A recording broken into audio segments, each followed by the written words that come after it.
Hi friends, and thanks for joining me this week.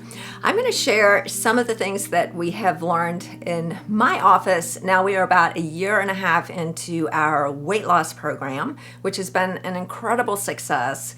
And you know, nothing is magic. All of these different programs, I keep getting ads pop up on my phone about something that'll make you lose 50 pounds in a month without dieting or other similar fantastic ideas, but none of that works. So we're talking about healthy ways as we get older to lower our body fat, increase muscle mass with the purpose. What's the point of all of this? Well, not just to look better and feel better, but to live longer, improve our health span. So we reduce the risk of diseases like diabetes, high blood pressure, heart disease, lots of cancers, all the yucky stuff that we don't want as we get older, right? So now we're almost a year and a half into this. I've learned so much, and I'm extensively trained in nutrition. Obviously, I'm a physician with years of experience in medicine, but doing this program, I've not only learned stuff through my patients who've been successful, but also ways to change my own body in a healthy way, which has been amazing. And I've been athletic all of my life. One would say that I've always been healthy in quotation marks, but there were a lot of things that I wasn't doing optimally. And so some of my favorite things I'm going to share with you. So out of all the things that I've learned this year, the most important one is the importance of getting plenty of protein in your diet. And everybody knows this now, right? Every single weight loss program is very highly protein based these days, yet many or most of us don't get enough protein for optimal health. So I'm a vegetarian, as I talk about often, so getting protein for me is something I really have to put my mind to in order to get enough. Well, how much is enough? All kinds of different people recommend different things, but something in the neighborhood of 1 gram per ideal body weight in pounds. So for me, that's about 120 grams a day. And we're not going to always hit that number. So I'm really shooting for 100 to 120 grams a day, never under 100. Now, if you're a person with a higher ideal body weight, we really don't need to go over 120 grams a day for women unless you are a straight up bodybuilder and you're just trying to build lots of muscle. But those are not usually the patients who walk into my office. We're just trying to be healthy.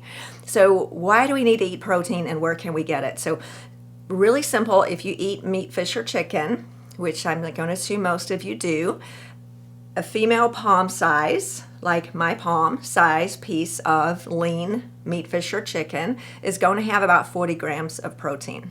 So it's very unlikely that you're going to eat 3 of those a day. Well, you might, so go for it. If you want to eat 3 palm size pieces, that's about 6 ounces of meat, fish, or chicken. That will get your 120 grams right by itself. But more often than not, we're busy, and I don't know many people who sit down to eat 3 meals a day. So one of my favorites, and I've shared with you before that I really like pea protein. So naked pea is one of the products that I like.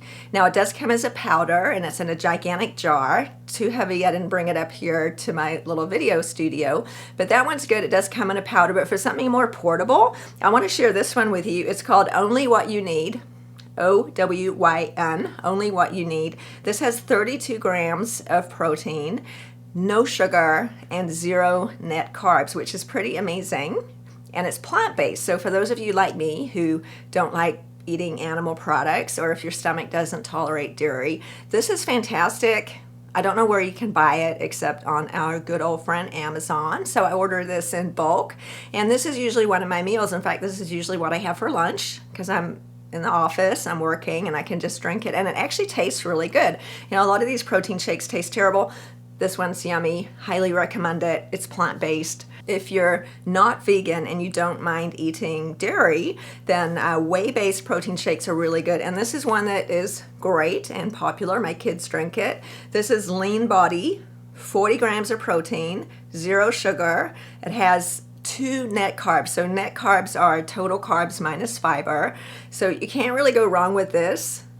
I don't care about the calorie count. This one has 280 calories. This one has 200, but we don't really count calories anymore. That's another piece of wisdom.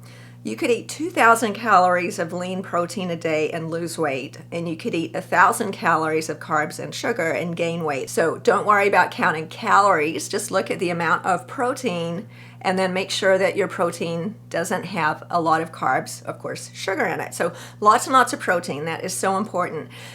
Lots of things happen when you eat protein. First of all, it feeds your muscles. So like me, if you're trying to gain muscle, I'm on my way to Orange Theory right now. I'll tell you a little bit more about that when I get to the movement section. It burns more calories just eating protein. Our body takes more energy to metabolize it. So that's good just by itself. And that's another reason why we don't count calories, because you burn calories by eating protein, where you burn very few calories eating sugar and carbohydrates, if that makes sense. So we're really moving away from the whole calorie counting idea. I don't do it at all. Also, of course, protein feeds our muscles. It's really important. That's the other really important thing to do as we get older, is to maintain and build muscle mass. So muscles need protein, and we need to use our muscles. So lots of protein, think about 100 plus grams a day. Now a really good idea is to log your protein just for a few days. I don't do it every day because I think if you're meticulously looking at everything you're eating, it can get a little bit obsessive, and I personally do not want to think about food all day. That's part of what I love about this nutrition plan that I'm currently on and that I recommend for our patients, is you really don't have to think very much. We're not thinking about food all day. We're not really counting things all day. However, for the first week or two, if you're not familiar with counting macros, is what we call it, macros being how much protein, how much carbohydrate, how much fat you're getting, that can be really useful just till you get a general idea, and then you don't have to count anymore. I just have a sense of how much protein I'm getting every day. Another thing that protein does is it makes you really full, and it keeps you full for a longer period of time because it doesn't send your sugar up. So it doesn't spike out insulin, it doesn't send your sugar up, and so when that sugar drops, we get hungry. We don't have that same effect. So when we're eating a very high protein diet, all those good things happen, and we lose weight much more quickly. So if that's our goal, even for weight maintenance, just for life, forever. I'm not trying to lose weight.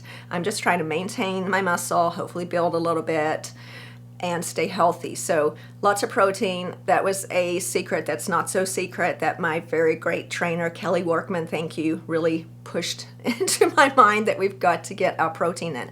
I thought I was really healthy because I am a vegetarian and I was eating lots of salads and yummy vegetables, and that's really important to eat too. But I was very low on the protein, and a lot of you are too. So take a look at that, and I shared a couple of my favorite products. Talking about a couple of other things. Now, when you eat protein, of course, you're full more quickly, and you're not going to gravitate towards eating a lot of carbohydrates. So if we're trying to maintain or lose weight, when we're over 50 or any age, but particularly as we get older, we get much more efficient at storing carbohydrates and sugar, which is a carbohydrate, but refined sugar, as fat. We get masterful at storing fat, and we've talked about that before, and that would have been a great adaptation if you were a caveman. Now you're not a caveman. We don't need to store fat for the long, cold winter that's hopefully not coming. But we've got to recognize that our body's metabolism has changed, so cutting down on everything white, we all know this, you could all write a book on it, and you don't need me to tell you, to get rid of everything white or to lower it to a very low level. And if you're trying to lose weight, lowering your net carbohydrates to less than 50 grams a day, you will lower your insulin, you'll go into fat burning mode, and you won't be hungry because you're eating your protein first. And then refined sugar, anything made with white sugar, let's just get rid of that, because that's just not good for anyone. And gluten is not good for anyone either. And I will tell you, I'm not completely off gluten, but about 95% reduced, and my tummy feels so much better. And that's going to lead me into the next topic about gut health, which is a really important part of weight management. I made a video about that a month or two ago. If our gut is inflamed, which is the case for almost every person who eats a regular American diet, we're not going to metabolize sugar appropriately, and we will gain weight more quickly. It also leads to autoimmune diseases, thyroid disease, almost every disease you can think of. So we need to keep our gut healthy. One way to do that is to reduce foods that are known to be inflammatory to the gut, and the number one offender is gluten. Number two would be dairy, and there's a whole bunch of others, but if you want to start small, just lower or eliminate gluten and your tummy will be happy. And then, as you recall, if you watched that previous video, it's really important that we have a healthy gut biome. And that means we've got a healthy colony of bacteria that are operating to keep our guts healthy. And when we're eating a bunch of inflammatory foods, our gut biome gets changed. So we have what's called dysbiosis, or unhealthy gut bacteria. And that can be exacerbated by taking antibiotics, by stress, by hormone change, by lots of other things. So taking a probiotic is a great idea. I've showed you this one before. I love my Thorne products. This one's called Thorne Florisport. It's a really, really good multi-strain probiotic. You got to be careful which ones you take. So that's a good one. You can also get it from any food that has live cultures in it, like yogurt, real yogurt, or any fermented foods like sauerkraut, kombucha, kimchi, things like that that I don't eat ever. So I take a probiotic. And then fiber, we've talked about this before, but just to review, fiber, and I love this one, it's by Thorne, of course, my favorite, Fiber Mend. Thorne doesn't pay me. I always say they don't, but hopefully they will one day because I do love their products. That's a really lovely fiber product. Of course, you can get lots of fiber in your diet, but it's very hard to get the 30 to 40 grams of fiber that we need.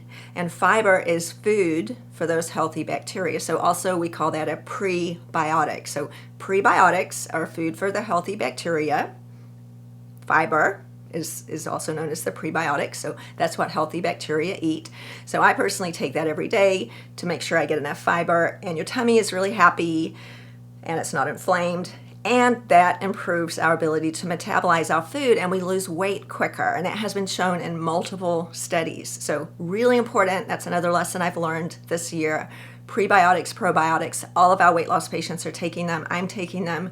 My tummy's really happy for it. So another secret, not such a secret, we've got to add strength training as we get older. So I spent my whole life just doing cardio. You know, many of you know I've been an Ironman triathlete. I can swim, bike, and run all day long, but I wasn't doing any weightlifting because I didn't have time, and my story was I didn't like it. Well, what happens when our muscle mass goes down, which is just a natural inevitability with aging, unless we do something about it, when our muscle mass goes down, lots of things happen. Of course, we're not as strong, so we become more restricted in our activities. As we get older, we're not able to do the things we want to do. Our balance starts to get off, so we can fall down, we can break a bone, and we are in a wheelchair, and all the things that happen as we get older. And we don't burn as many calories because muscle burns calories at rest. So it's critical, ladies and gentlemen, when we are in midlife to add strength training, and it could be no more than 2 to 3 times a week for 30 minutes. I personally have gained 5 pounds of muscle this year thanks to my trainer, Kelly Workman, and now I'm actually obsessed with Orange Theory. Many of you might know about this. They've got them all over the world. Orange Theory is a 1-hour class that's half weight training and half cardio, and it's super fun, and you never know what's going to happen, and you don't have to think, and you're moving around with lots of music and cute people, and I absolutely love it, and I'm actually heading there as soon as I finish this video because it gets that strength training in without you having to feel like you're doing something that you hate, and then it also gets your cardio in. So out of all the things that I've done my whole life as far as exercise, that is the most economical way to get your cardio and strength training done in an hour and have fun. If you did that 3 times a week, you'd be great. That's all you got to do. It's got it all in one. So if you do have Orange Theory where you live, go give it a try. It's a myth that it's too hard. I can't do it. Everybody else there is super fit.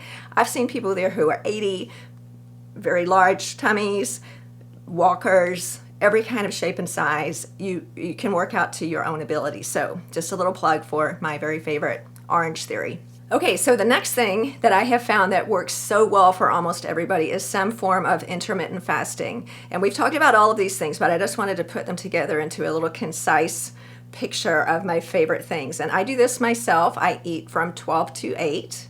I eat a lot during 12 to 8. I've got to get my 120 grams of protein, my colored vegetables, lots of water, which is critical. So talking about intermittent fasting, it doesn't mean that you're starving, and you don't have to pick 8 hours. It could be 10 or 12 hours. The goal is that you've got a long period of time when you're not consuming any calories so that you're forced into fat burning, because our body will store fuel in the form of what's called glycogen in our muscles and then in our liver for us to use so that we can operate when we're not eating.